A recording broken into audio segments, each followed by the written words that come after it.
Hi, here we have the another option which is called swing line. So we will discuss about the swing line. Why we are using the swing line? For example, if we have area kind of this area like this and we want to separate it from here to here, we can use the swing line option from here.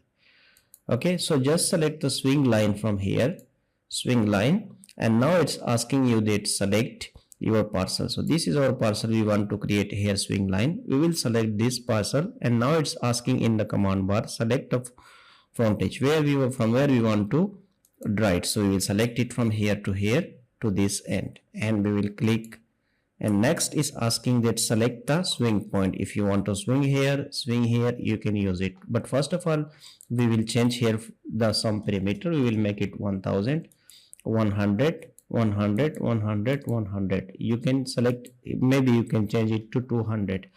So once you select from here, you need to select now and now. From here, you need to select the automatic mode to off. So once you select it's off, and also you can create parcel reminder. So we will select this option, change some, and now we will give the swing point. For example, let's say I am going to provide the swing point here. Now you can see that this area is created. If you want to change this, you can just change the distance from here. Let's make it 300. Now it will change the line from here.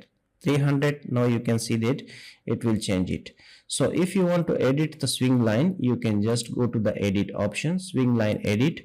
You can just select the swing line from here, and now you can edit it. For example, if you want to enter 400 or 300, you can change the swing line from here to here very easily. So that's easily you can change the swing line. If you click to this side, for example, I'm going to select the swing line, edit swing line, and select the swing line and click here.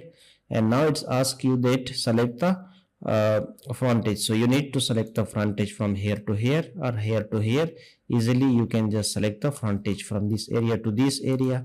Then you need to change the swing line point, and you can just create it the swing line point again. If you want to create it here, you can just create it from here to here and select yes. Now you can see that this area is completely changed. So I hope this is helpful. We will see in the next tutorial. Goodbye and take care.